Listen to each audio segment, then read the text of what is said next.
Hi, I'm Sir Dash Masong. Welcome to my Licensure Exam for Teachers Review, Professional Education, Part 15. Let's start. Prof. Ed 71, Educational Technology, SumR Model. A teacher uses a tablet to show a video of a historical event that students could have watched on a television or projector. The technology simply replaces the old tool without any functional change. According to the SumR model, this is an example of A. Substitution, B. Augmentation, C. Modification, or D. Redefinition. Pause this video and try to answer it on your own. Go! Alright, the correct answer is letter A, substitution. Actually, may clue ka na dun sa question. I-recall natin tong SumR model. Yung ibig sabihin ng SumR ay substitution, augmentation, modification, and redefinition. So ito ay framework for understanding how technology can transform learning tasks. Yung substitution, ito yung lowest level. Yung technology dito simply replaces a traditional tool without any functional improvement or change in the task. Tignan natin yung ginawa ni teacher. So, nagpakita siya ng video on a tablet, tama? Instead of a television or projector. So, ito ay isang example ng substitution. Kasi, yung task, it remains exactly the same. Alright, tignan natin yung BCD. Bakit mali itong BCD? Letter B, augmentation, kaya ito mali kasi ito ay higher level where technology replaces a traditional tool but also adds functional improvement. Ano example nun? Using a tablet to take notes with audio recording, di ba? So it adds a new function. Yung modification naman, it involves significant task redesign. Example nun, students collaboratively editing a document in real time. Okay, so sa modification, it fundamentally changes the learning experience. Yung letter D naman, yung redefinition, ito yung highest level where technology enables entirely new tasks that were previously impossible. Ano yung example nun? Connecting with classrooms around the world via video conference. That's it. See you sa next session. God bless. Prof. Ed 72, TPAC Framework. A teacher is planning a lesson on fractions. She knows the mathematical content well, understands various teaching strategies for math, and is skilled at using interactive fraction manipulatives on a tablet. According to the TPAC framework, this teacher demonstrates A. Technological knowledge only. B. Pedagogical knowledge only. C. The intersection of content, pedagogical, and technological knowledge, or D. Content knowledge only. Pause this video and try to answer it on your own. Go!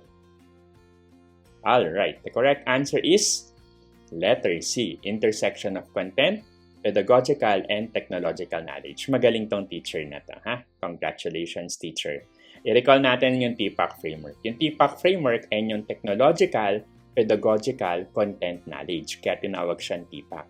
It describes yung intersection ng three types of knowledge that teachers need for effective technology integration. Let's analyze yung ginawa ni teacher dito.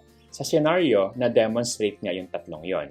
Number 1, she knows math content, so may content knowledge. Number 2, she understands teaching strategies, so meron siyang pedagogical knowledge.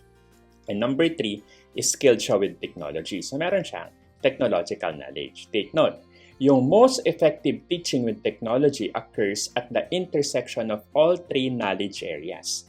Tandaan yan, mga future LPTs, ha? Yung TPAC kasi, it emphasizes that technology integration should not be separate from content and pedagogy, tama? But should be thoughtfully combined with both for effective teaching. Okay, so mali si A, B, and D kasi nga, ang tamang sagot ay yung intersection ng tatlo. That's it. See you sa next session. God bless.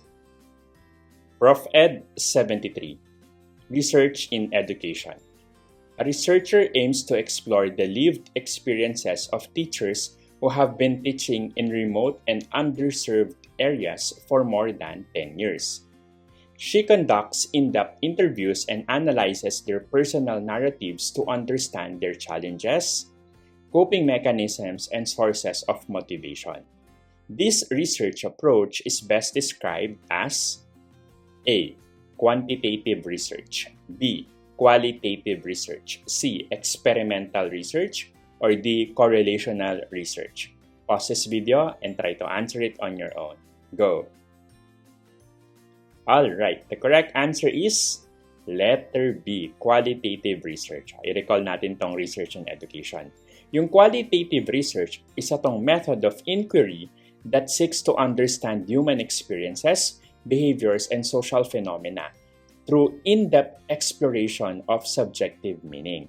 Typically, gumagamit to ng interview, observation, and analysis of narratives to capture rich, detailed insights. Let's analyze yung ginawa ni researcher dito. Nag-focus siya dun sa lived experiences, personal narratives, and in-depth interviews. So example yon ng qualitative research. Bakit? It prioritizes depth and understanding over numerical data. Kasi yung quantitative research, in contrast, it deals naman with numbers, statistics, and measurable variables. Alright, tignan natin bakit mali yung ACD. As mentioned kanina, yung quantitative research, it involves ngayon numerical data, statistical analysis, and objective measurement, not the exploration of personal narratives and lived experiences. Yung experimental research naman, I hope naalala niyo pa to, it involves controlled manipulation of variables to establish cause and effect relationship. So, hindi naman ito yung goal ng scenario na dinidescribe dito. Letter D, correlational research, ito naman, it examines statistical relationships between two or more variables, not the in-depth exploration of personal experiences. So the correct answer is letter B, qualitative research. That's it. See you sa next session. God bless. Prof. Ed 74, Educational Approach. A university offers courses where students complete all their requirements entirely online, including watching lectures, submitting assignments, and taking exams without ever attending a physical classroom. This type of learning is best described as A. Blended learning, B. Flipped classroom, C. Hybrid learning, or D. Distance learning. Pause this video and try to answer it on your own. Go! Alright, the correct answer is letter D, distance learning. I-recall natin itong mga educational approach. Yung distance learning is itong educational approach where students learn without being physically present in a traditional classroom. So yung instruction dito is delivered purely or entirely online, with students accessing lectures, submitting assignments, and taking exams from any location. Okay, tingnan natin ginawa ng university. Yung program nila where students complete all requirements online without physical attendance is a clear example ng distance learning. Yung approach na to, often used by online universities or open universities, and programs designed for students who cannot attend on-campus classes. Okay, bakit mali yung ABC? Kasi lahat ng ito, yung blended learning, flipped classroom, tsaka hybrid learning, ito ay combination ng face-to-face tsaka learning at home. For example, yung blended learning, it combines online and face-to-face instruction. Yung flipped classroom naman, so it involves online lessons at home and face-to-face activities in class naman. Yung hybrid learning, ganun din, so interchangeably ginagamit to with blended learning. It includes both online and face-to-face components. So the correct answer is letter D, distance learning. That's it. See you sa next session. God bless. Prof. Ed 75, Classroom Assessment Techniques. A teacher uses a simple technique at the end of a lesson where she asks students to write down the most important concept they learned and one question they still have.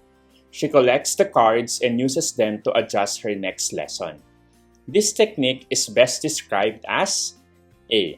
Summative assessment, B. Formative assessment, C. Diagnostic assessment, or D. Portfolio assessment.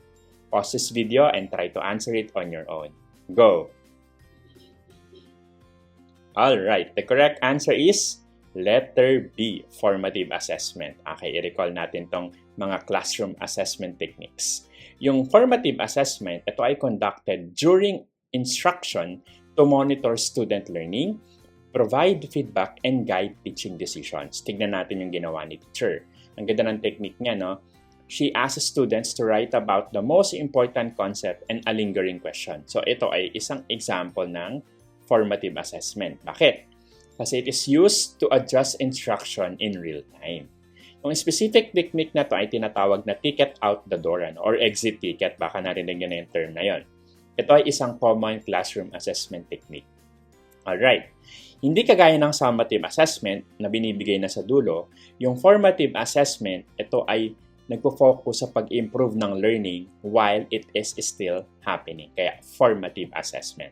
Okay, bakit mali yung A, C, and D? Kasi yung summative assessment, as mentioned, ito nga ibinibigay at the end of instruction na to evaluate the final learning and assign grades. Yung diagnostic assessment naman, binibigay ito before instruction. Of course, to identify students' prior knowledge and gaps. Yung portfolio assessment naman, ito ay yung pag-collect ng sample work ng student over time, no? Not a quick one-time technique at the end of a lesson. So the correct answer is letter B. That's it. See you sa next session. God bless. Hashtag sana makatulong. If you want a free digital copy of this reviewer, pinamimigay ko po ng libre. How? Just comment on this video, free reviewer, and I will send you the link. And for more reviewers, please feel free to visit and subscribe to my social media account, Sir Dash Academy. Available sa YouTube, Facebook, and TikTok. I suggest pumunta ka sa YouTube kasi gumawa ako ng playlist doon. Hanapin mo lang again sa playlist. Kinumpile ko lahat ng reviewers for the licensure exam ngayong taon na to. Hanapin mo lang. Gumawa rin ako ng playlist per domain. For example, you need further review sa Prof Ed or sa Gen Ed or sa specialization. Hanapin mo lang dun sa playlist sa YouTube. That's it. Sana makatulong. See you sa next session. God bless.